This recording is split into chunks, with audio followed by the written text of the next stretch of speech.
மறக்காம சர்ப்ரைஸ் பண்ணுங்க. தேங்க்யூ. ரொம்ப சரி.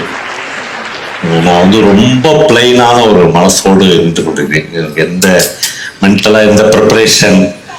இது ஒரு மேடை, வந்து டிஆர்ஓ வந்திருக்காரு, டிஎல்ஓ இருக்காரு, நம்ம இப்படிலாம் பேசணும். சத்தியமா சொல்றேன், நான் பேச்சாளர் கிடையாது. நான் வந்து எழுதுறாள். எழுத்தாளர்கள் பெரும்பாலும் பேசக்கூடாது, பேசாத இருக்கிறது நல்லது அப்படின்னு நினைக்கிறேன். ஆனா நான் இப்படி சொல்லிட்டே ரெகுலரா பேசின்னு இருக்கேன். ஒரு மேடை வந்து ஒரு ப்ரொஃபஷனலான தொழில்முறை பேச்சாளனுக்கு வந்து எப்பயுமே அவனை டிஸ்டர்ப் பண்ணாது. எங்கேயுமே அவங்களால 1 மணி நேரம் 2 மணி நேரம் ரேடியோவை ஆன் பண்ற மாதிரி பேச முடியும். ஆனா ஒரு ரைட்டர் வந்து எதிரில் உட்காந்துக்கிற ஒருத்தர் வந்து ஒரு சின்ன முக சுழிப்புல கூட இவன் நிறுத்திடுவான் பேச்ச. இது ஒரு பயங்கர சென்சிட்டிவான விஷயம் ரைட்டிங்கிறது. நிறைய ஸ்டூடெண்ட்ஸ் இருப்பாங்க. ஸ்டூடெண்ட்ஸ்க்கு ஒரு மாதிரி பேசணும், அப்புறம் இங்க வந்துக்கிற பப்ளிக்ஸ்க்கு ஒரு மாதிரி, அதெல்லாம் எனக்கு தெரியாது. எனக்கு தெரிஞ்சதை மட்டும் தான் நான் உங்களோட ஷேர் பண்ணிக்க போறேன். அப்புறம் உயிரே போனாலும் எனக்கு ஒரு எழுத்தாளருடைய வார்த்தையில நீங்க எப்படி வாழணும் அப்படின்னு நான் வந்து சொல்லவே மாட்டேன். அது வந்து அட்வைஸ். ஏன்னா நான் சரியா தான் வாழறனாவே எனக்கு தெரியல, நானே எப்படி வாழறேன்னு எனக்கு தெரியாதப்போ நீ இப்படி வாழணும் அப்படின்னு நம்ம சொல்ல முடியாது. அப்புறம் இன்னும் ஒரு சின்ன விஷயம், நாம இங்க உட்காந்துக்கிற எல்லாருமே ஒவ்வொரு இடத்துல இருந்து வந்திருக்கோம். ஒவ்வொரு வீட்டுல இருந்து, ஒரு கிராமத்துல இருந்து, ஒரு சமூகத்துல இருந்து, ஒரு ஜாதியில இருந்து, ஒரு மதத்துல இருந்து இந்த இடத்துல வந்திருக்கோம். நம்ம எல்லாருக்கும் இந்த உலகத்துல ஒரு நீதி கிடையாது. நம்ம எல்லாருக்கும் ஒட்டுமொத்தமான ஒரு ஒழுக்கம் கிடையாது. ஒவ்வொருத்தருக்கும் மாறுபடும். ஒரு உலகத்திலேயே வந்து ஒரு நீதிபதிக்கும் ஒரு பிட்பாக்கெட் அடிச்சுட்டு தண்டனை வாங்க போற ஒரு ஆளுக்கும் ஒரு நீதி கிடையாது. 2 பேருக்கும் வெவ்வேறு நீதி. அவரு ஜட்ஜை போய் அங்க உட்காந்துட்டாரு, கூண்டுல உட்காரணும், வேற நீதி தான். இவனுக்கு ஒரு நியாயம் இருக்கும். அந்த இந்த விஷயங்களை மட்டும் நான் முன்னுரை, இது ஒரு பேச்சா நீங்க கருதாம இந்த 1 மணி நேரத்தை நம்ம லைஃப்பை பத்தி நிறைய விஷயங்களை ஷேர் பண்ணிக்கலாம் அப்படின்னு எனக்கு தோணுது. எங்கிருந்து ஆரம்பிக்கணும் அப்படின்னா என் ஃப்ரெண்ட்ஸ் கிட்ட கேட்டுட்டே வந்தேன். நான் ரொம்ப சமீபத்துல படுபட்சி அப்படின்னு ஒரு நாவல் படிச்சேன். அந்த நாவல் வந்து ஒரு 6 மாசத்துக்கு முன்னாடி நான் எங்க வீட்டுல ஒரு மதியானத்துல படுத்து இருக்கும் போது யாரோ ஒருத்தர் கதவை தட்டி வந்து என்னுடைய காலடியில அந்த நாவலை வச்சாரு. வச்சுட்டு, என் பேர் டுலுக்ஸ் மோகன், நான் வந்து யூஎஸ்ஏல இருந்து வரேன் பவானா, நான் எழுதுன நாவல் இது, இந்த நாவலை நீங்க படிக்கணும் அப்படின்னு கொடுத்தாரு. 34 வயசு வருது. ரொம்ப ஆச்சரியமா இருந்துச்சு.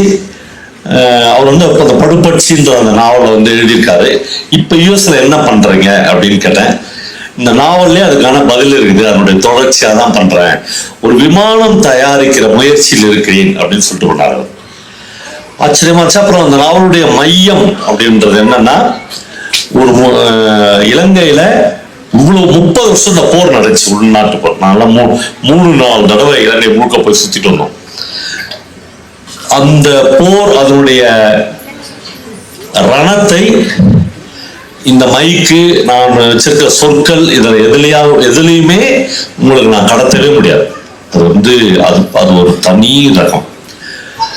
அந்த பீரியட்ல இந்த ஒரு பையன் மட்டும் இலங்கையில இந்த 2 பக்கம், இந்த ஒரு பக்கம் இலங்கை ராணுவம், இன்னொரு பக்கம் விடுதலை புலிகள், அந்த மற்ற இயக்கத்துக்கு நடந்த எதுலையுமே தலையிடாம சின்ன வயசுல இருந்து இந்த பையன் வந்து விமானத்தை உருவாக்குகிற ஒரு முயற்சியில் இருந்திருக்கிறார்.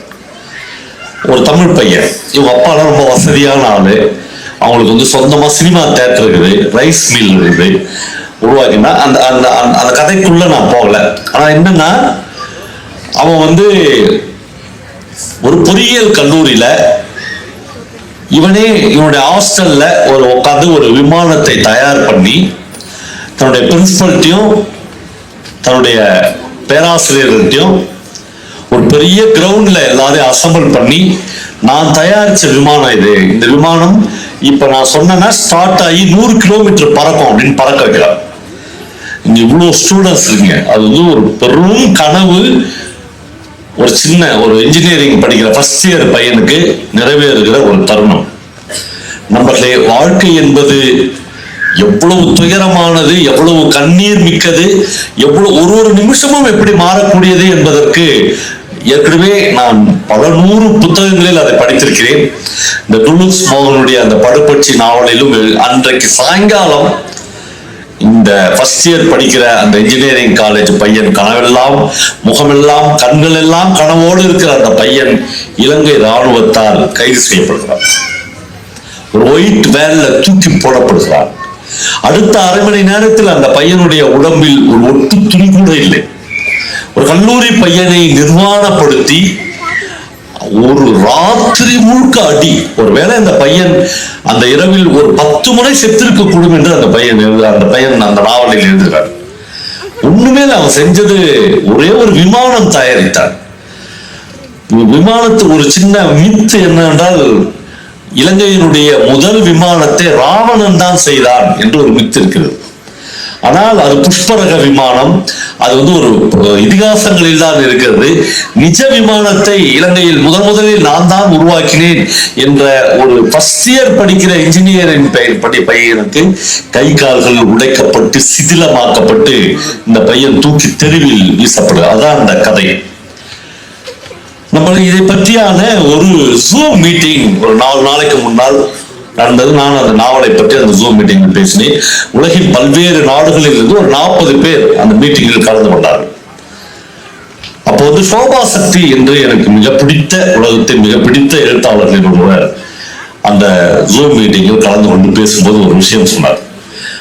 அப்படியே இன்னைக்கு வரலாம் அந்த சொற்கள் எவ்வளவு முக்கியம் என்பதற்காக மட்டுமே இந்த வார்த்தையை நான் சொல்ல விரும்புகிறேன்.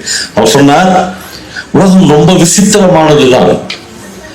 முள்ளிவாய்க்காலில் படுகொலைகள் நடந்த போது 3 லட்சம் தமிழ் மக்கள் ஒரே நேரத்தில் இலங்கை ராணுவத்தினால் சுற்றி வளைக்கப்பட்டார்கள். ஒரு நாளைக்கு, ஒரு இரவில், ஒரு பகலில் 300 சடலங்கள் 400 சடலங்கள் தூக்கி கடலில் வீசப்பட்டன. எவ்வளவுலாம் ஒண்ணுமே இல்லை. குழந்தைகளை இழந்த தாயை இழந்த குழந்தைகள் எல்லாம் செத்து மடிந்து கொண்டிருந்த அதே தருணத்தில், அதே நிமிஷத்தில் முள்ளிவாய்க்காலில் இருந்து மிகச் சரியாக 50 கிலோமீட்டரில் யாழ்ப்பாணம் என்கிற இலங்கையின் புகழ்பெற்ற நகரம் இருக்கிறது நண்பர்களே. யாழ்ப்பாணத்தில் ஓடிய அஜித் படம் ஒவ்வொரு காட்சியும் ஹவுஸ்ஃபுல் காட்சிகளாக ஓடிக்கொண்டிருந்தன. இது சோபா சக்தி சொல்லி நாம் இந்த மனிதர்களின் மனநிலையை நம்ம எப்படி எடுத்துக்கொள்வது என்று கேட்கிறார். 50 கிலோமீட்டர் தூரத்தில் தமிழ் மக்கள் கொத்து கொத்தாக செத்து மடிந்து கொண்டே இருக்கிறார்கள். நாங்க முள்ளிவாய்க்காலில் போய் பார்க்கிற போது ஒரு சர்ச் சிதிலமாகி இருக்கிறது, ஒரு தேவாலயம். அந்த சர்ச் அப்படியே கடற்கரையிலேயே கட்டப்பட்டது. அந்த சர்ச் மேல கடல் தண்ணீர் இப்பொழுதும் அடித்துக் கொண்டே இருக்கிறது. பெரும் சிதிலமடைந்த அந்த சர்ச் இருக்கிறது. அந்த சர்ச்சை பற்றி சொல்லுகிற போது சொன்னார்கள், அந்த சர்ச்சுக்குள்ள ஒரு 30, 40, 15 வயதுக்கும் உட்பட்ட குழந்தைகள் அடைக்கலம் போந்து விட்டார்கள். அவர்கள் யாரும் விடுதலை புலிகள் இல்லை. அவர்களுக்கும் இந்த இப்ப நடக்கிற சண்டைகளுக்கும் எந்த சம்மதமும் இல்லை. எல்லாரும் தங்கள் குழந்தைகளை காப்பாத்துங்க என்று எல்லோரும் பேசுகிறார்கள்.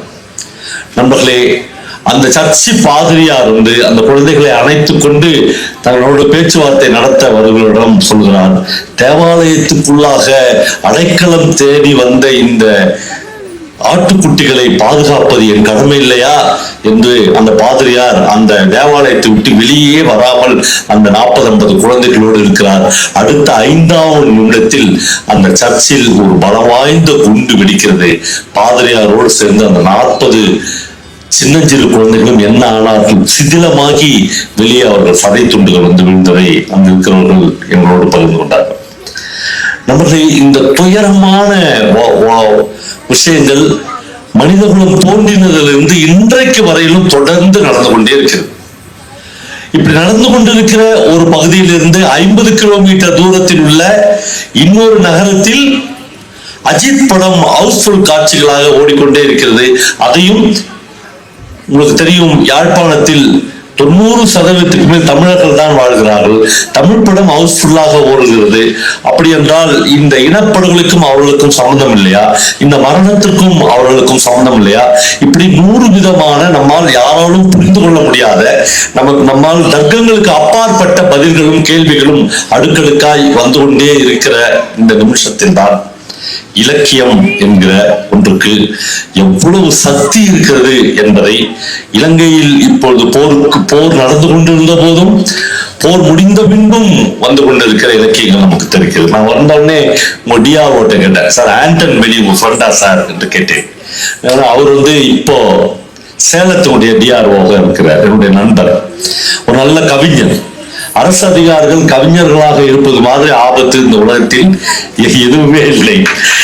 அவங்களால அவங்க ஒரு அரசு அதிகாரியாக அவங்களால் தங்களால் நடக்கவே முடியாத மாதிரி அது ஒரு வாரம் மென்மையாக்கிவிடும். ஆண்டன் பெனிக்கு நான் ஒரு 10 நாளைக்கு முன்னாடி அதிகாலை 5:30 மணிக்கு ஒரு போன் பண்ணேன்.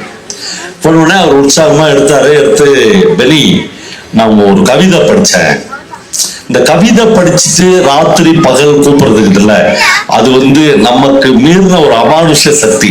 டைம்லாம் பார்க்க மாட்டோம், 12 மணி 1 மணிக்கெல்லாம் கூப்பிடுறது. பெண் பிள்ளைகளை கூப்பிடாதது நல்லது அந்த சமயங்கள், அது வேற பிரச்சனைகளை உருவாக்கிடும். ஆண்டன் பெனியை கூப்பிட்டு நான் சொன்னேன், உங்க கவிதை படிச்சேன், என்ன கவிதை நான் கேட்டாரு. ஒருத்த பிரச்சனைகள்ல சிக்கி தவிக்கிறான். நம்ம சிக்கி தவிக்கும் போது நமக்கு தெரிஞ்ச ஒரே மனுஷன் இல்ல, நமக்கு அப்பாற்பட்ட சக்தி கடவுள் இல்லையா? கடவுளே என்று பெரும் குரல் எடுத்து கத்தினேன், அதான் கவிதை. கடவுளே என்று பெரும் குரல் எடுத்து கத்தினேன், கேட்காமலா போயிருக்கும், பழக்கப்பட்ட குரல் தானே என்று அவர் கடந்து போயிருப்பார். அவர்தான் கவிதை. அவ்வளவுதான். நான் 5:30 மணிக்கு கவிதையை படிக்கிறேன், 7 மணி வரலும் தூக்கம் வரல, புரண்டு படிக்கிறேன். நாளே ஒரு சொல் எவ்வளவு வீரியமாக ஒரு மனிதனுடைய மனதை சிதைத்து போடுகிறது. திருப்பி கடவுளே என்று பெருங்குரல் எடுத்து கத்தினேன், கேட்காமலா போயிருக்கும், கேட்டிருக்கும் கடவுளுக்கு.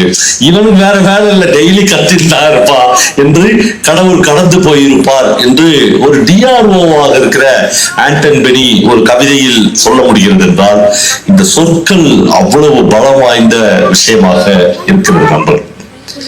அதனால்தான் ஒரு இலக்கியவாதி என்பவன் திரும்ப திரும்ப ஒரு சமூகத்திற்கு தேவைப்பட்டு கொண்டே இருக்கார். நான் பல இடங்களில் சொல்வேன், முதலமைச்சரை விட எம்பி எல்லாரை விட இந்த உலகத்தில் ரொம்ப பெரியவன், ரொம்ப முக்கியமானவன் ஒரு எழுத்தாளன் தான் அப்படின்னு சொல்லுவேன். அதுல நிறைய எனக்கு மாறுபட்ட கருத்துக்கள்லாம் உண்டு, விவாதங்கள்லாம் உண்டு. அப்படிலாம் இல்லை. உலகத்துல அப்போ டிஆர்ஓ முக்கியம் இல்லையா, கலெக்டர் முக்கியம் இல்லையா, எழுத்தாளர் மட்டும்தான் முக்கியமானா இல்ல, எல்லாருமே சமம் என்று கூட நாம் வைத்துக் கொள்ளலாம். ஏன் ஒரு எழுத்தாளன் எல்லாரை விடையும் முக்கியமானவனாக இருக்கிறான் என்றால், நீங்களும் நானும் பார்க்கிற ஒரு சமூகத்தை, நானும் பார்க்கிற ஒரு நிலப்பரப்பை அவன் மட்டும்தான் எழுத்தில் கொண்டு வருகிறான். எழுத்தில் கொண்டு அவன் பேசாம போய்விடுவதில்லை, அதை தன்னுடைய அடுத்த தலைமுறைக்காக புத்தகமாக மாற்றி ஒரு புத்தகத்து அலமாரிக்குள் வைத்து விடுகிறார். 10 தலைமுறைகள் முடிந்த பின்பும் கூட நம் வீட்டிலோ நம்முடைய உறவினர்களோ நம்முடைய நண்பர்களோ யாரோ ஒருவன் அந்த புத்தகத்தை எடுத்து படிக்கிறார். 10 தலைமுறைக்கு முன்னால் நடந்த ஒரு விஷயத்தை நீங்களும் நானும் மறந்து விட்டோம். அது காலம் கடந்து போய்விட்டது. அதற்கு பிறகு மழை, அதற்கு பிறகு வெயில், அதற்கு பிறகு பனி, அதுக்கு பிறகு குளிர், எல்லாம் காலத்தில் அடித்து செல்லப்பட்ட பிறகும் கூட இவருடைய வார்த்தைகள் மட்டும் பத்திரமாக ஏதோ ஒரு ரேக்குள்ளாக இருக்கிறது. அது உங்களுடைய வாழ்க்கையை மறுபடியும் புரட்டி போடுகிறது என்றால் ஒரு எழுத்தாளருக்குரிய சொல் அவ்வளவு முக்கியமானது. நண்பர்களே, சார் பேசுகிற போது ஜெயமோகனுடைய கதைகளை பற்றி சொல்றேன். திடீர்னு ஞாபகம், அவருடைய அந்த அறம் என்கிற புத்தகத்தை நாங்கள் தான் முதலாக பதிப்பித்தோம். வம்சிபுரத்தில் தான் அதை முதலாக போட்டோம். அந்த புத்தகத்தில் நிறைய அவர் பேசும்போதே எனக்கு பக்கத்துல இருந்த மகளிர் திட்ட ஆணையாளர் அவர் சார் அது டாக்டர் என்கிட்ட கேட்டார், சார் அது கத்தேல் சாஹிப் கதை இருக்குது, அதுலதான் ஏனை டாக்டர் கதை இருக்குது என்று எல்லாம் கேட்டார். அது எல்லாவற்றையும் முக்கியமாக அறம் என்று ஒரு கதை இருக்கிறது. அந்த அறம் என்கிற கதையில் இவ்வளவு ஸ்டூடெண்ட்ஸ் இருக்கீங்க.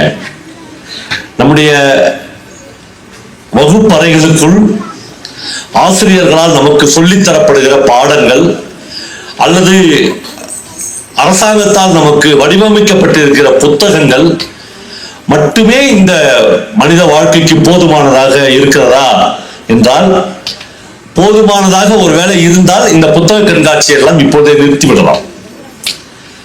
நமக்கு போதிக்கப்படுகிற பாடங்களும் பாடத்திட்டங்களும் மிகப்பெரிய போதாமையில் இருக்கின்றன. அவர்கள் மிக மிக எடிட் பண்ணப்பட்ட ஒரு வெர்ஷனையே மறுபடியும் நாம் படித்துக் கொண்டே இருக்கிறோம்.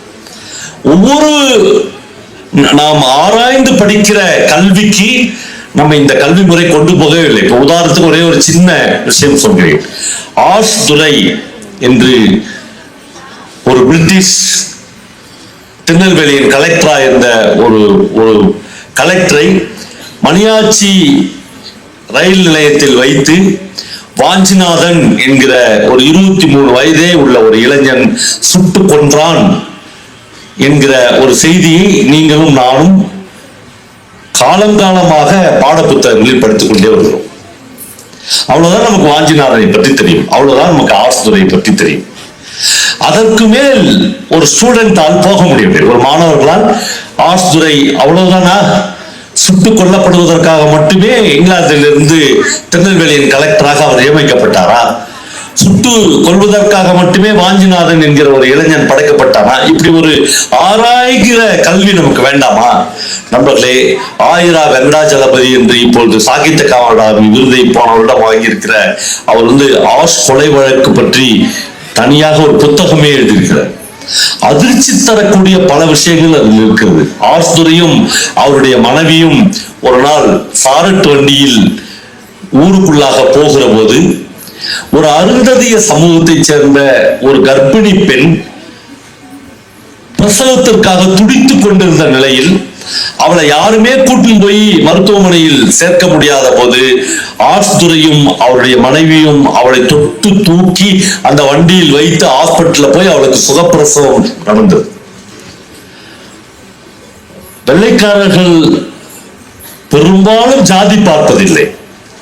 ஆனால் நாம் ஜாதி என்கிற கன்னிகளால் வேர்களால் கட்டுண்டு கிடக்கிற போது இவனை விட்டு வைத்தால் ஒட்டுமொத்தமாக ஜாதி என்கிற ஒரு விஷயமே தமிழ்நாட்டில் இருந்து இவர்கள் பூண்டோடு அழித்து விடுவார்கள் என்பதனாலும் ஆஸ்துரை திருவுளச்சீட்டு போட்டு எடுக்கப்பட்டு அப்படி இவ்வளவு கிட்டத்தில் நின்று சுடப்பட்டார் என்கிற புதிய செய்தி இப்பொழுது கிடைக்கிறது. நம் பாடத்திட்டங்களுக்கு அப்பாற்பட்ட ஒரு செய்தி.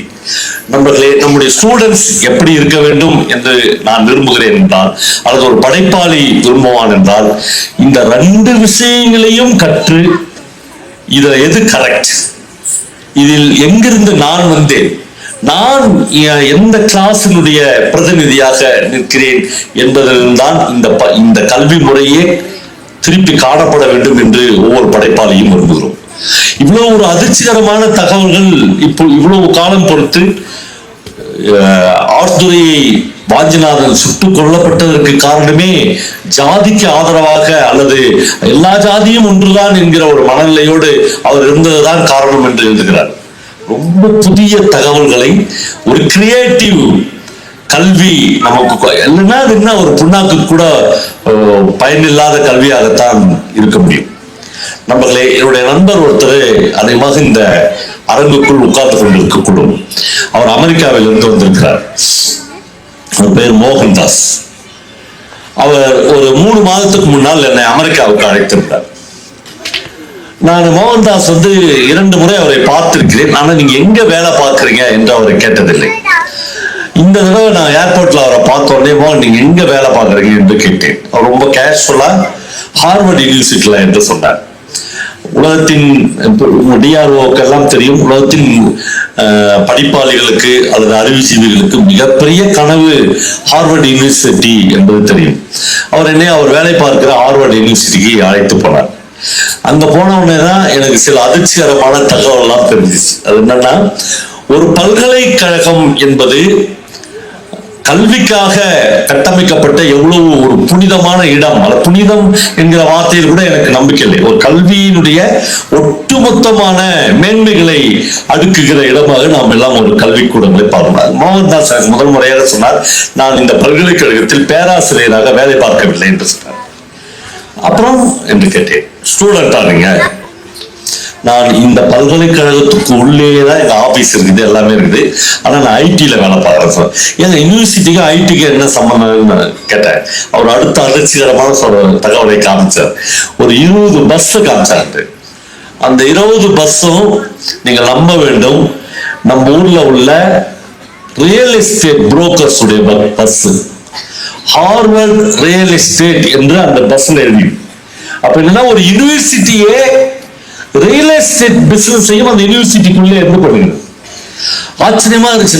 நாம் வந்து கல்வி மட்டும்தான் பல்கலைக்கழகத்திலிருந்து வரும்னு நினைச்சுங்கிற ஒரு இடத்திலிருந்து ஒருத்தர் ஐடில வேலை பார்க்கிறார், யூனிவர்சிட்டிலேயே ரியல் எஸ்டேட் பிசினஸ் நடக்கிறது. பல விஷயங்கள் அந்த ஹார்வர்ட் பல்கலைக்கழகத்தில் இருந்தது.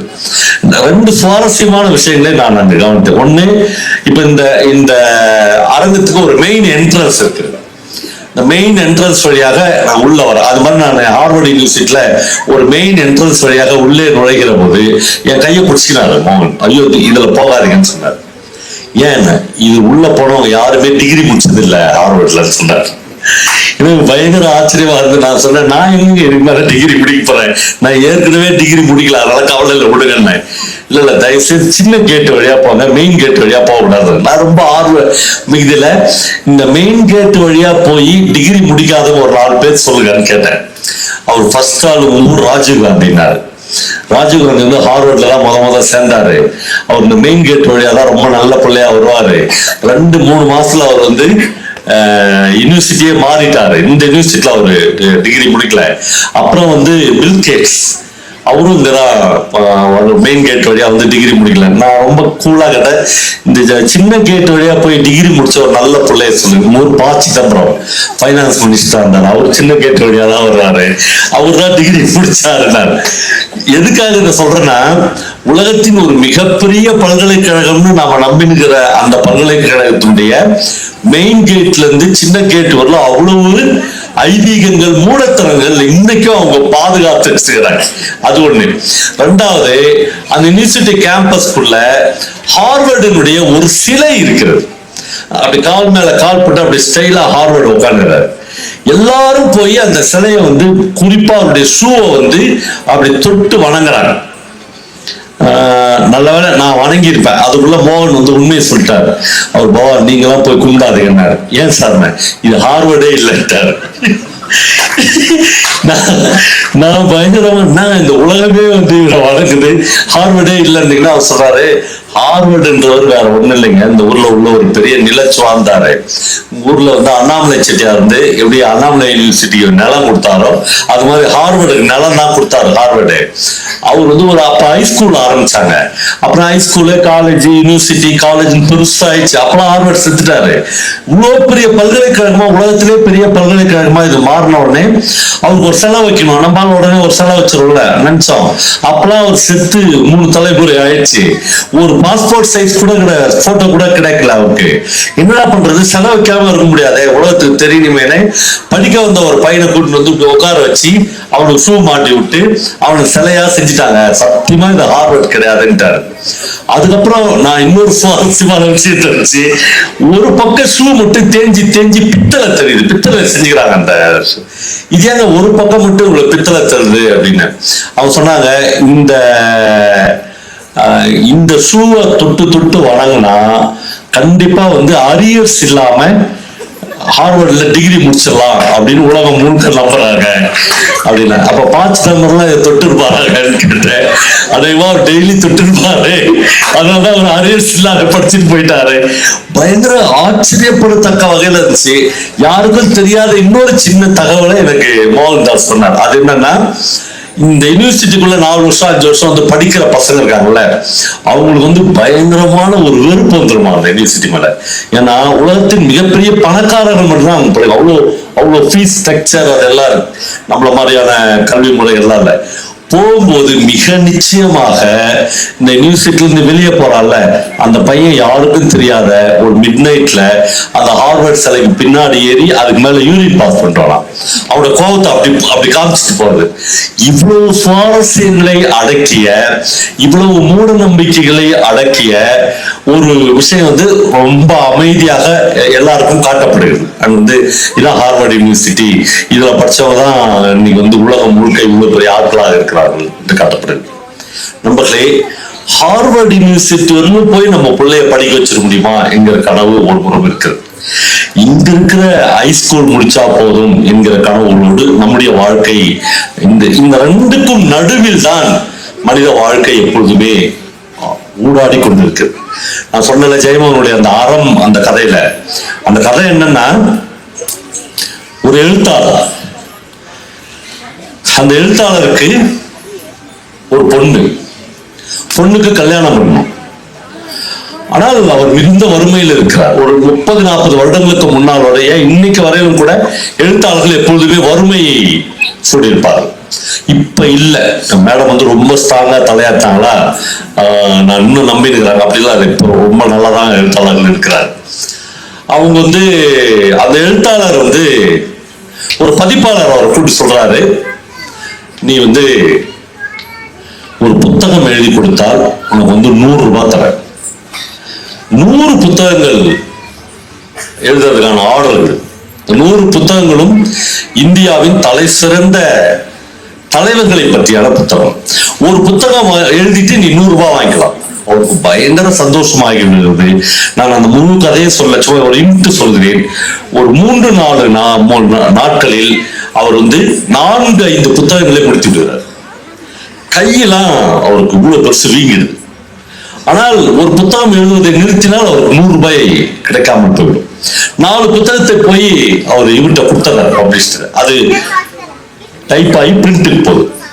அடுத்த 4 புத்தகத்துக்கு இவர் எழுதி கொண்டிருக்கிறார். மகள், மனைவி எல்லாரையும் வச்சு எழுதி கொண்டே இருக்கிறார்.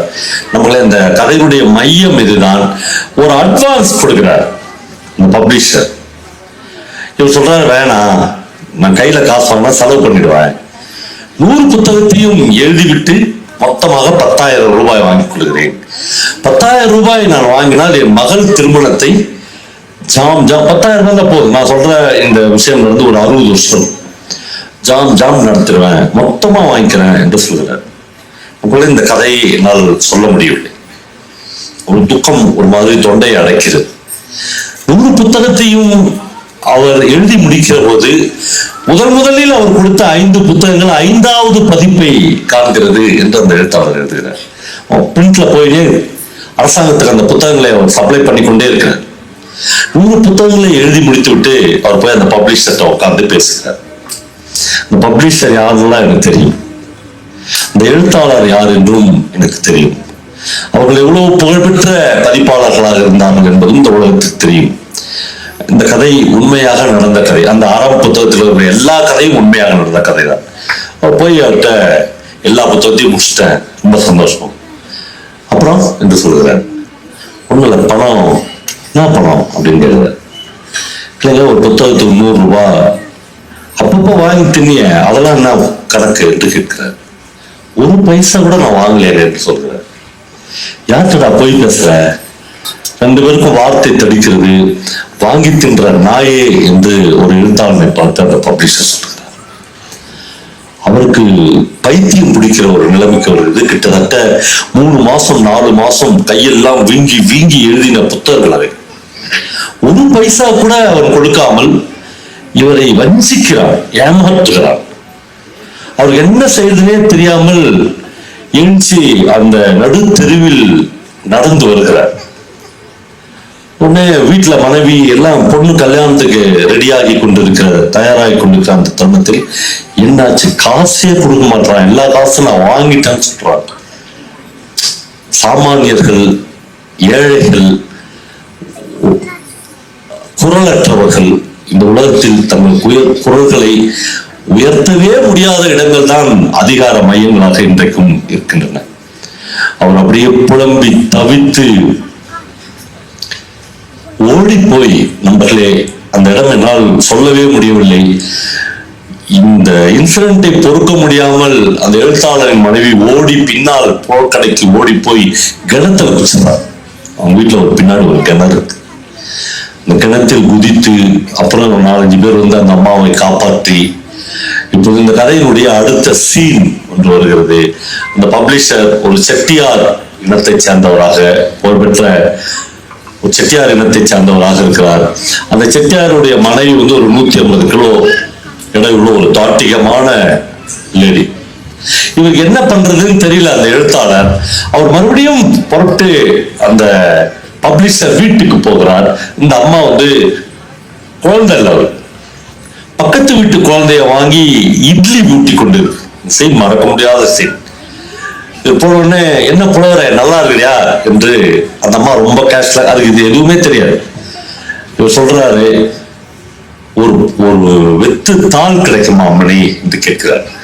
ஒரு வெள்ளை தாளை எடுத்து அந்த பப்ளிஷர் வீட்டின் மீது ஒரு அறம் பாடுகிறார். அறம் பாடி அந்த அம்மா கையில வச்சுக்கிற இட்லியை வாங்கி அந்த பேப்பருக்கு பின்னாடி தடவி அந்த கதவில் ஒட்டி விடுகிறார். ஒரு எழுத்தாளனால் அறம் பாடப்பட்ட வீடாக அந்த பப்ளிஷரின் வீடு மாறுகிறது. ஐயோ ஐயோ ஐயோ என்று அந்த அம்மா அடித்துக் கொள்கிறார். பக்கத்து வீட்டு குழந்தையை கொடுத்து விட்டு அவ்வளவு தாட்டிகமான உடம்பை தூக்கி கொண்டு அந்த அம்மா அந்த பப்ளிஷருடைய பிரிண்டிங் ஆபீஸை நோக்கி நடக்கிறார்.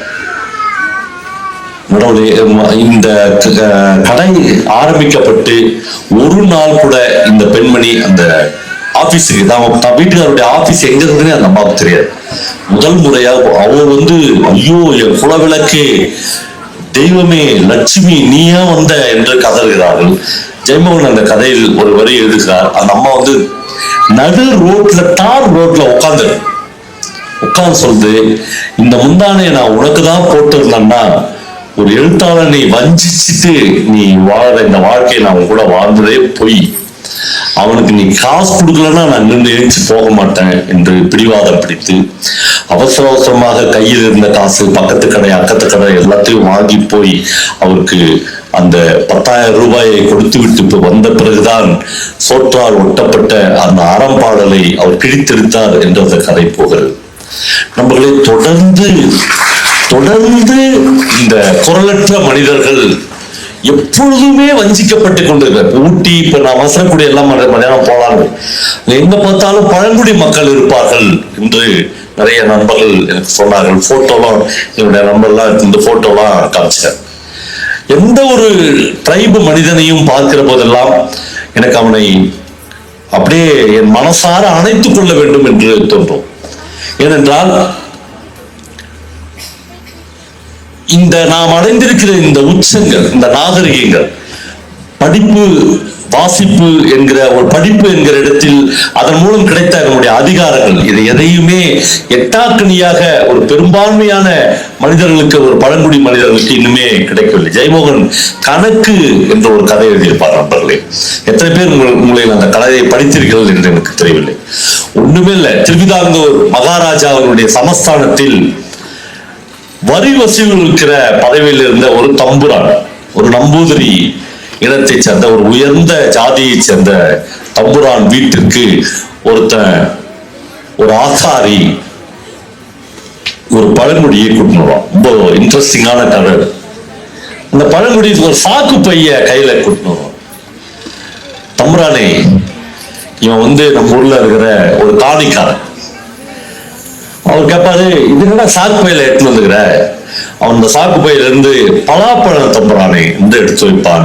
பலாப்பழம் மஞ்சள் நிறத்தில் இருக்கும். உங்களுக்கு தெரியும், பலாப்பழம் பச்சை நிறத்தில் இருக்கும். அப்படிதான் அவன் உத்து கவனிப்பான். அது வந்து மரத்தில் பழுக்கப்பட்ட காய்த்த பலாப்பழம் அல்ல, கையில் பித்தளையால் செய்யப்பட்ட பலாப்பழம்.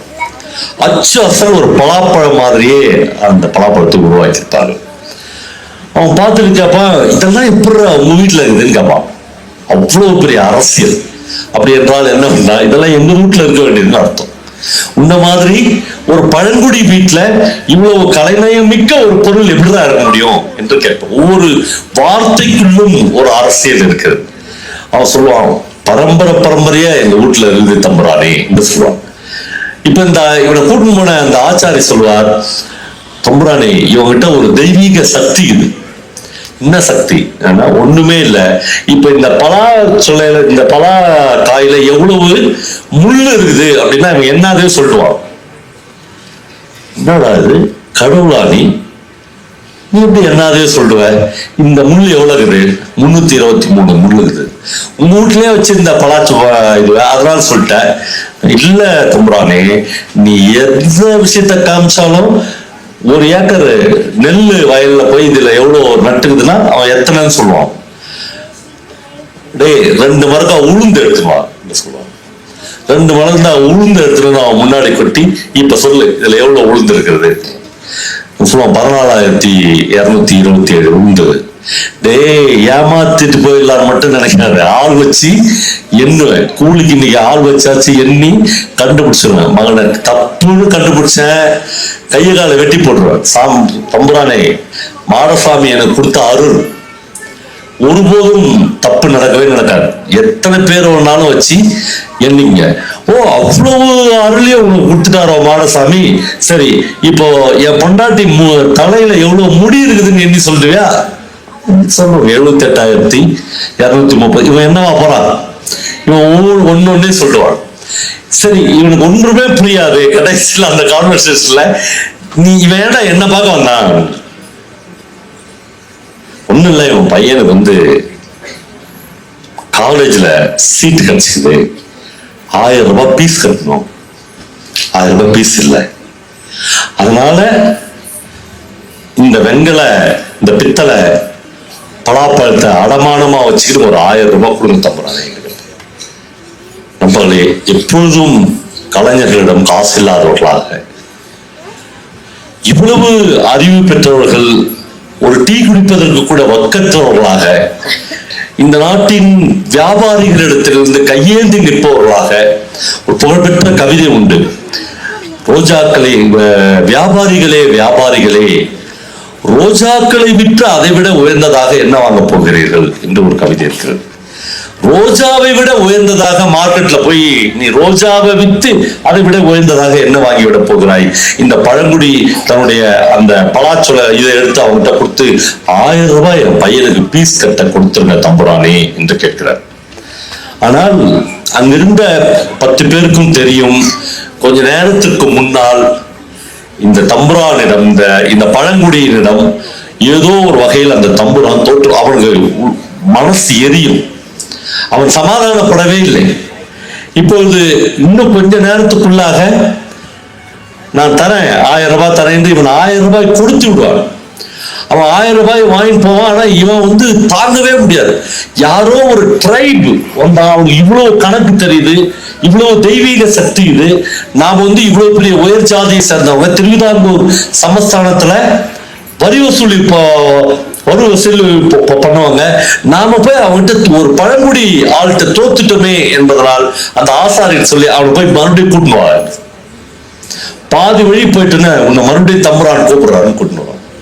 இல்லடா எனக்கு தூக்கம் வரல, எல்லாத்தையும் நீ எண்ணி எண்ணி சொல்லிடுற அப்படின்னு சொல்றல என்று அவன் தன்னுடைய புழக்கடை பக்கம் போய் அவங்க வீட்டுல ஒரு 10,000 ஒரு குதிர் இருக்கும்.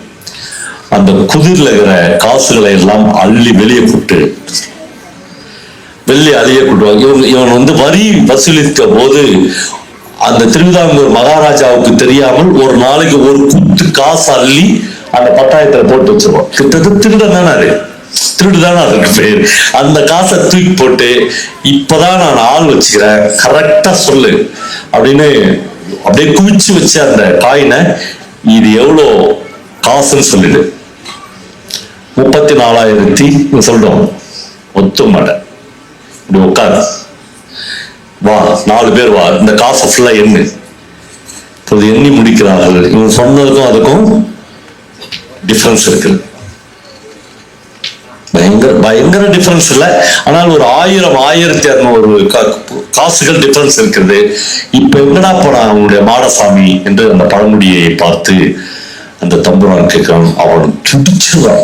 தப்பு நடக்காது தம்புரானே, தப்பு நடக்காது ஏமானே, எங்கேயோ என்னுடைய மாடசாமி என்னை கைவிடவே மாட்டான், என்னைக்குமே மாடசாமி கைவிட, என்னவோ சூழ்ச்சி நடந்துச்சு என்று பைத்தியம் மாதிரி என்ன சூழ்ச்சி நடந்துச்சு. இப்பொழுது இதை ஆரம்பிக்கிறதுக்கு முன்னால் ஒரு சின்ன பந்தயத்தை அவன் வைத்திருப்பான். இதை கரெக்டா எண்ணி சொல்லிட்டுனா இந்த 1000 ரூபாய் நீ திருப்பி தர வேணாம், உன் பையன் ஃபீஸ் வாங்கிட்ட. ஆனால் எண்ணி சொல்லனா 100 தோப்பு கரணம் போடும். ஒரு தம்புரான் முன்னாடி அந்த பழங்குடி மனிதன் தன் 2 காதுகளையும் பிடித்துக் கொண்டு தோற்று போடுவதற்கு அடையாளமாக மனம் ஒப்பாத ஒரு தோல்விக்காக தோப்பு கரணம் போடுவதற்கு தயாராகிறார். நண்பர்களே, இந்த இடத்தில் நான் கதையை நிறுத்தி விடுகிறேன். இவ்வளவு வளர்ச்சிக்கு பிறகும், இவ்வளவு மேன்மைகள் அடைந்து விட்ட பிறகும், ஏதோ ஒரு வகையில் பணம் இருப்பவனிடம், அதிகாரம் இருப்பவனிடம் சாதாரண மனிதன் தோப்பு கரணம் போடுவனாகத்தான் இந்த வாழ்க்கை இருக்கிறது என்பதை நீங்கள் ஒத்துக்கொள்ளுங்கள்.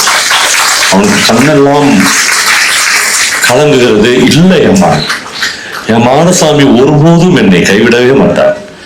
எங்கேயோ தப்பு நடந்துச்சு, எங்கேயோ சூழ்ச்சி நடந்துச்சு என்று திரும்ப திரும்ப அவன் அந்த வார்த்தையை சொல்லிக் கொண்டே இருப்பான். தோத்துட்ட என்பதை ஒத்துக்கொண்டே பாவண்டா, அவன் அழுதுவான். அவனை விட்டு அனுப்பு, அவனுக்கு மாடசாமி இல்லை, ஒரு மயிர் சாமி இல்லை என்று அவனை திருப்பி அனுப்புவார்கள். அவன் அழுது கொண்டே என் கணக்கு தப்பாதே என்று போய்கொண்டே இருப்பான். கணக்கு இங்கே இருக்கிறது என்று இப்போது அந்த கதாசிரியர் எழுதுகிறார்.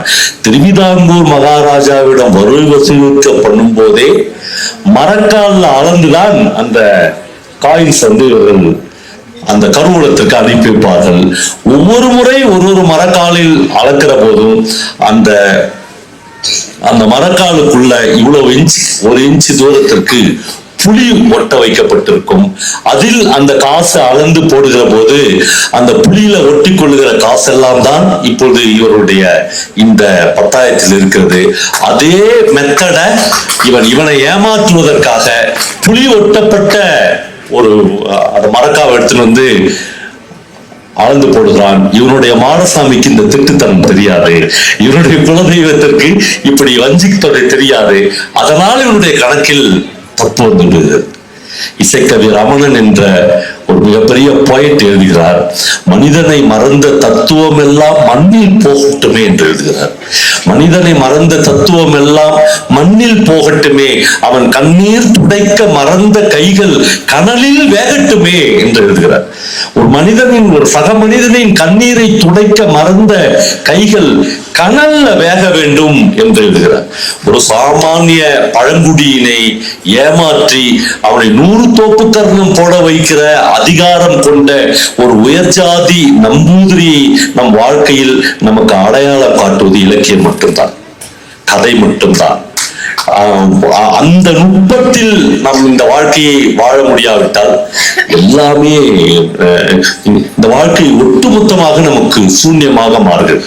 நம்மளே கடைசியாக எனக்கு தமிழில் ரொம்ப பிடித்த எழுத்தாளர்கள், பெரிய ஜீனியஸ் என்று யாரும் சொல்ல முடியாவிட்டாலும் கூட எனக்கு பிரபஞ்சன் என்னுடைய வாழ்க்கையில் ரொம்ப ரொம்ப முக்கியமான ஒரு எழுத்தாளராக இருப்பார்.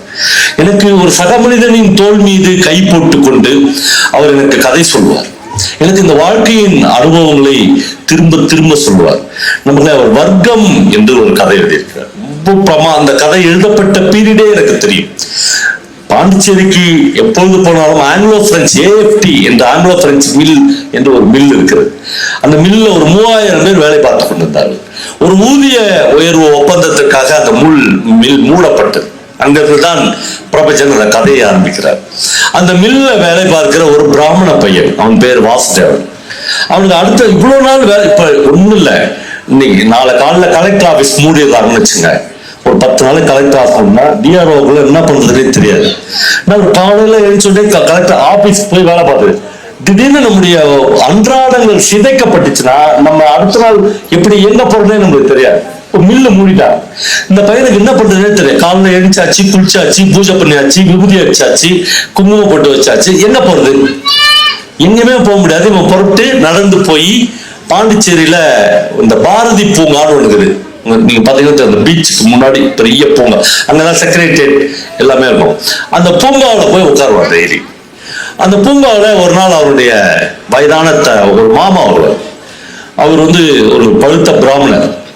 அவர் ஒரு லாயர், வழக்கறிஞர். அவர் சொல்றாரு, வாசு காலம் கெட்டு போச்சுடா வாசு, ஒரு பிராமணன் போய் AFT மில்லுல தொழிலாளியா வேலை செய்யலாமா?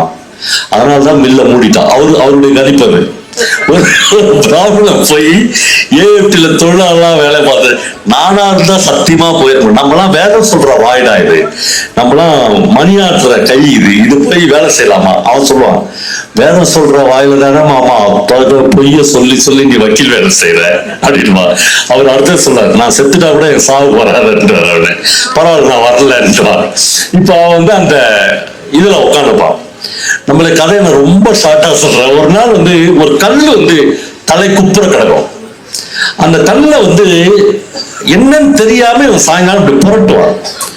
புரட்ட தலை குப்புறாக கிடக்கிற ஒரு விநாயகர் சிலை. இவன் அப்படி கண்ண அப்படி தன்னோடனே ஒரு அழகான விநாயகர் சிலரும் யாரோ ஒருத்தர் இவனை பின்னாடி தட்டுவார். தட்டி குட் காட். அவர் பிரான்ஸ்ல இருந்து வந்தவர், நின்று போனவர் தான். பிரான்ஸ்ல இருந்து வந்தோடனே அவர் காட் ஆயிடுவார். இவனுக்கு வந்து 100 ரூபாய் கொடுப்பார். 100 ரூபாய் வந்து அந்த வேலை இல்லாத பீரியட்ல ரொம்ப பெரிய காசு. ரொம்ப சிம்பிளா அந்த கதையில வந்து ஒரு இடம் வரும். அந்த ஒருத்தருக்கு ஒருத்தர் அந்த தொழிலாளிகள் வந்து அவ்வளவு அனுசரணையாக இருப்பாங்க அந்த பீரியட்ல. அப்படி இருக்கணும். அப்படி இல்லைன்னா மனித வாழ்க்கையே வேஸ்ட். இப்ப நான் வந்து நான் அடிக்கடி சொல்லுவேன், நான் வந்து சாரோன் அப்படின்னு ஒரு ஏரியாவில் இருக்கும்போது, இந்த பாலானந்தம் மாதிரி எங்க வீட்டுக்கு வந்துக்கிறார். எங்க வீட்டு இருக்கிற ஏரியாவில் ஒரு 200 டீச்சர்ஸ் இருக்கிறாங்க, ஒரு 100 பேர் நர்ஸுங்க இருப்பாங்க. எல்லாமே மிடில் கிளாஸ் ஏரியா. கோவிட் வந்துச்சு இல்ல, ஒரு 6 மாசம் 1 வருஷம் நம்மள வீட்டுக்கு வெளியே வராதுனால எனக்கெல்லாம் அந்த ஃபீலிங்கே இல்லை. 40 வருஷமா நல்லா கோவிட்ல தான் இருந்தேன். 40 வருஷமா எங்க தெருவில் எவனும் வீட்டு திறந்துருக்கிறாரு, எவனும் வெளியே வந்திருக்கிறாரு, ஒருத்தன் செத்தானா போச்சானான்னு கேட்டிருக்கிறா. அப்படி வாழ்க்கை. அது வேற நம்ம ஆளுங்க பெருமையா சொல்லுவாங்க, சார் எங்க வீட்டுக்காரெல்லாம் என்ன டைப்னு நினைக்கிறீங்க? என்ன டைப்னா, யார் பேச்சுன்னு போக மாட்டார் சார், அவர் உண்டு அவர் வேலை உண்டுன்னு இருப்பாரு. அவன் செத்தானா போச்சானா, ஒருத்தன் சண்டை போடுறது சாடி போடுறது எதுவும் அவன் டெட் பாடின்னு அர்த்தம். சுடுகாட்டுல இருக்கிறவன தெருவில் வந்து நம்ம குடும்பம் வச்சுட்டு சுடுகாட்டுல இருக்க வேண்டியவன் டெட் பாடி. அவன் அவ்வளவு அப்படியே யார் பேச்சுக்கு ஒரு போக. நான்லாம் சொல்லுவேன், நம்முடைய ஸ்டூடெண்ட்ஸ் இவ்வளவு பேர் இருக்கிறீங்களே, இது யாருமே ஒத்துக்க மாட்டீங்க, ஆனா உண்மையிலே சத்தியமா நான் மனப்பூர்வமா சொல்றேன், நீங்களாம் வாழ்க்கையில ஒரு தடவையாச்சும் ஒரு நாளாச்சும் ஒரு ஜெயிலுக்கு போகணும். ஒரு நாளாச்சும் நீங்க போலீஸ் ஸ்டேஷன்ல போய் நிக்கணும். போலீஸ் ஸ்டேஷன் இப்ப எவ்வளவு பேர் கை தட்டாங்க பாருங்க, ஜெயிலுக்கு போறதுக்கு ரெடியா. அவன் ஜெயிலுக்கு போனோம், போலீஸ் ஸ்டேஷனுக்கு போனோம், கோர்ட்டுக்கு போனோம். வக்கீல்னா நான் எப்படி விவாதம் நடக்குது, ஜட்ஜினா அவர் மட்டும் எப்படி நமக்கு தீர்ப்பு, எல்லாத்தையும் தெரிஞ்சுக்கணும். எல்லாத்தையும் தெரிஞ்சுக்கணும். ஒரு ஸ்டூடெண்ட் இருக்கிறான்ல, அவன் வந்து ஒரு அதிகாரியா வந்தான்னு வச்சுங்க, வேற லெவல். இதெல்லாம் தெரிஞ்சுக்காத ஒரு ஆள் இருக்கிறாரு. இப்ப ஒண்ணு இல்ல, ஒரு தமிழ் PhD படிச்சவர் ஒருத்தர் இருக்கிறாரு. அவர் பைக்ல போறாரு, ஊட்டியில ஒருத்தர் அவரை நிறுத்துறாரு. ஒன்னே நிறுத்து, ரெக்கார்ட்ஸ் எல்லாம் எடு அப்படின்றார். ரெக்கார்ட்ஸ் எல்லாம் அவர்கிட்ட தான் இருக்கும். ஆனா அவர் எடுத்து கொடுக்கறதுக்கு பதிலா முதல்ல என்ன கேட்பாரு, ஐயா உங்களுக்கு என்ன வேணும்னு சொல்லி நான் கொடுத்துட்றேன். ஒரு 1000 ரூபாய் கொடுத்துருவார், ஒரு 500 ரூபாய். எதுக்கு நிறுத்தினான்னு கூட கேட்கற முடியாது, கொடுத்துட்றேன். நான் என்ன கேட்கறேன், நீ PhD படிச்சு என்ன பிரயோஜனம்? அவன் 8வது தான் படிச்சுறான். 8வது பாஸ் பண்ண ஒரு கான்ஸ்டபிள்கிட்ட ஏன் நீ 1000 ரூபாய் கொடுக்குற? ஏன் 1000 ரூபாய் கொடுக்குறேன்னா, இந்த 8வது படிச்ச கான்ஸ்டபிள் இருக்கிறார்ல, அவர் வெயில்ல காஞ்சி மழையில நனைஞ்சி வருமன்னா தெரிஞ்சு சோறு இல்லாம சத்துணவு சோறு சாப்பிட்டு 8வது ஃபெயில் ஆகி கான்ஸ்டபிளா வந்துருக்காரு. இந்த PhD படிச்சவங்க இவர் பால் வித் சில்வர் ஸ்பூன். அப்படியே நம்ம வெளியே நிலாவை கூட காமிக்க மாட்டாங்க அவன் அம்மா. அப்படியே சோறு ஊத்தி ஊத்தி ஊத்தி வளர்த்து அப்படியே ஒரு வெஜிடபிள் மாதிரி ஆக்கி அவனை பெரிய அதிகாரியா மாத்துருவாங்க. போனா மக்களுடைய மூச்சு காற்று மேல படலன்னா நீ என்ன பெரிய அதிகாரி? ஒரு சாதாரண மனிதனுடைய மூச்சு காற்று வந்து உன்னுடைய ட்ரெஸ்ல படணும், உன்னுடைய உடம்புல படணும். அப்பதான் உனக்கு அவனுக்கு என்ன துயரம் என்று தெரிந்து கொள்ள முடியும். அப்படி படுகிற ஒரு அதிகாரியால், ஒரு அதிகாரத்தில் இருப்பவனால் ஒரு பழங்குடியை வஞ்சிக்கவே முடியாது. ஒரு குரலற்றவனை நீங்கள் துரோகம் பண்ணவே முடியாது. நீங்கள் சக மனிதன் என்று அவன் தோல் மீது உங்களால் கை போட்டு கொண்டு போக வேண்டிய விஷயத்தை திரும்ப திரும்ப உங்களுக்கு இலக்கியம் தான் கற்றுக் கொடுக்கிறது.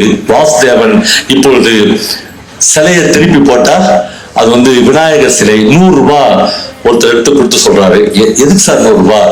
இந்த சிலையை நல்லா கழுவி இங்க வச்சு நாளைக்கு ஒரு நெய்வேத்தியம் பண்றேன் என்று சொல்றாரு. கதை அப்படி ஆரம்பிக்குது. வீட்டுக்கு வந்து அவன் மனைவி சொல்கிறாள், 5 கிலோ கோதுமையும் 5 கிலோ ரேஷன் அரிசியும் வாங்கிட்டு வந்து புருஷோத்தமா கொடுத்துட்டு போனாரு, இவன் கூட வேலை செய்யற எம்ப்ளாயி. அவனுக்கு கிடைத்த 5 கிலோ கோதுமையும் 10 கிலோ கோதுமையில் 5 கிலோ கோதுமையும் 5 கிலோ ரவா எல்லாத்தையும் இருந்து இவனுக்கு ரேஷன் அரிசி அன்னிக்கிட்ட கொடுத்துட்டு போகிறான். வறுமையை பகிர்ந்து கொள்கிறார்கள், செழுமையையும் பகிர்ந்து கொள்கிறார்கள். அதுதான் தொழிலாளி வர்க்கத்தினுடைய மிகப்பெரிய அடையாளம். இவன் சொல்றான், 100 ரூபாய் ஒருத்தர் கொடுத்தாரு. ஏன் கொடுத்தாரு? இல்ல நெய் பொங்கல் வச்சு நாளைக்கு பிள்ளையாருக்கு. சூப்பர். அவன் சொல்றான், தாராளமா போ, கொஞ்சம் நெய் வாங்கிக்கோ, எல்லாம் வாங்கிக்கோ. 20-30 ரூபாயில பூஜைக்கான சாமான் முடிஞ்சிடும், மீதெல்லாம் வீட்டுக்கு மளிகை வாங்கிடுவான்னு சொல்றான். ஐயோ, கடவுளுக்குன்னு இந்த உலகத்துல காசு படைக்கப்படலடா. காசு தான், அதுல கொஞ்சம் காசு நம்ம கடவுளுக்கு வச்சுக்கலாம். வீட்டுல பட்னியை விட்டுட்டு இப்ப கடவுளுக்கு மட்டும் பூஜை பண்ணி என்ன பண்ண போற? நெய் பொங்கல் செய், நீயும் சாப்பிடு, நானும் சாப்பிட்டு, 4 பேர் அங்கேயும் சாப்பிட்டோம். இதான் கடவுள் சொல்றாரு. இவனுக்கு ரொம்ப சந்தோஷமாகி விட்டது. இப்பொழுது பிள்ளையார் சிலையை நிறுத்தி விட்டான். கதை ரொம்ப பிரமாதமான கதை நண்பர்களே. இவன் வீட்டுல இருந்து ஒரு சொம்பளை எடுத்துன்னு போய் பிள்ளையாரை கழுவி அதற்கு நெய்வேத்தியம் பண்ணுகிறான். நெய்வேத்தியம் பண்ணி ஒரு தட்டுல ஒரு அந்த தீபார்த்தனை காண்பிக்கிறான். திடீர்னு தட்டை இவன் பக்கம் இழுக்கும் போது பார்த்தா ஒரு 20-25 ரூபாய் தட்டுல இருந்தது.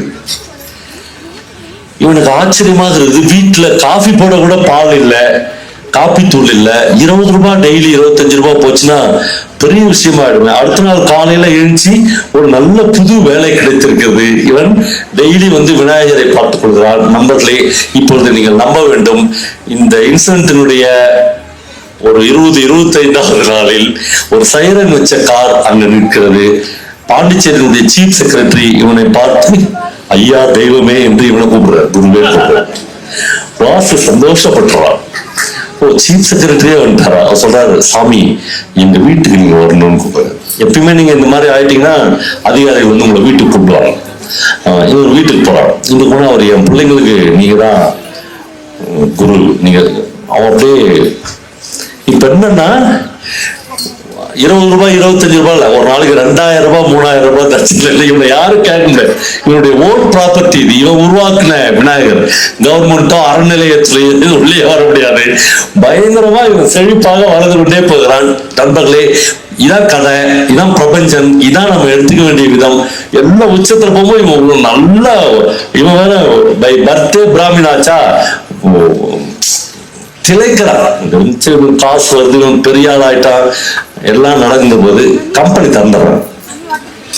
தொழிற்சாலை திறக்கப்பட்டது. பேப்பர்ல எல்லாம் நியூஸ் வந்துச்சு, ஆங்கிலோ பிரெஞ்சு மில் நாளைக்கு திறக்கப்படுகிறது. காலையில அந்த அரிசி பருப்பு வாங்கி கொடுத்தானே, அவன் சைக்கிள் அடிச்சு வீட்டுக்கு வரான். மச்சான் புறப்படலாமா என்று கேட்கிறான். எங்கன்னு கேட்கிறான். இந்தியா ஃபேக்டரிக்கு வரலையா நீ? ஃபேக்டரிக்கு வரலாமா வேணாமான்னு யோசிச்சுக்கிறேன். ஏன்னா ஒரு மாதம் முழுக்க வேலை பார்த்தாலும் 3000 ரூபாய் சம்பளம் வரும். இங்க ஒரு நாளைக்கு 3000 ரூபாய் கிடைக்கிறது. அப்புறம் அதுல ஒரு வருஷம் வேலை பார்த்தாதான் ஒரு இன்கிரிமெண்ட். இது வந்து ஒரு நாளைக்கு 3000ன்றது 2வது நாளே 10,000 வரலாம். சீஃப் செக்ரட்டரி வந்து இவருடைய அருளுக்காக நின்று கொண்டிருக்கிறார். இவ்வளவு அதிகாரம், பணம் எல்லாம் இருக்கிற இதை விட்டுட்டு நான் ஏன்டா அங்க வேலைக்கு வரணும் என்று உள் மனதில் நினைக்கிறது. குளிச்சு ரெடியாகி விபூதி அடிச்சு பொட்டு வச்சு வெளியே வரான். அந்த டீ கடையில் இவர்கள் வழக்கமாக சந்திக்கிற டீ கடையில் 2 தோழர்கள் உட்கார்ந்து ஒரு டீ சொல்லுகிறார்கள். டீ குடித்து விட்டு அவன் சொல்றான், நான் பாரதி பார்க் போக மாட்டேன், நான் கம்பெனிக்கு போறேன், வண்டியை ஓட்டு என்று சைக்கிளுக்கு பின்னாடி உட்கார்ந்து கொள்கிறார். ஒரு எழுத்தாளன் மிகச்சரியாக இந்த கதையினுடைய பெயரே வர்க்கம், கிளாஸ். ஒரு தொழிலாளி என்பவன் எப்பொழுதும் யார் பக்கத்தில் இருப்பான்? வாழ்க்கையின் மிக துயரமான ஒரு நாளில் கோதுமையும் ரேஷன் அரிசியும் வாங்கி கொண்டு வந்து அவனுடைய பசியை தீர்த்த அந்த தொழிலாளியினுடைய வர்க்கங்கள் என்றைக்கும் இப்படி ஏதோ உழைப்பில்லாமல் வருகிற 3000 ரூபாய்க்கு போய் மண்டியிடாது. ஆனால் இந்த உலகம் முழுக்க 3000 ரூபாய்க்காக உன்னை மண்டியிட வைக்க தொடர்ந்து முயற்சி செய்து கொண்டே இருக்கும். இந்த கதை முழுக்க அதுதான் நடந்து கொண்டே இருக்கும். ஆனால் நாம் இந்த விஷயங்களை, நான் சொன்ன இந்த 2-3 உதாரணங்களை பாடப்புத்தகங்கள் நமக்கு சொல்லித்தர தவறிவிட்டன. அல்லது பாடப்புத்தகங்களில் இதற்கான போதாமைகள் இருக்கின்றன.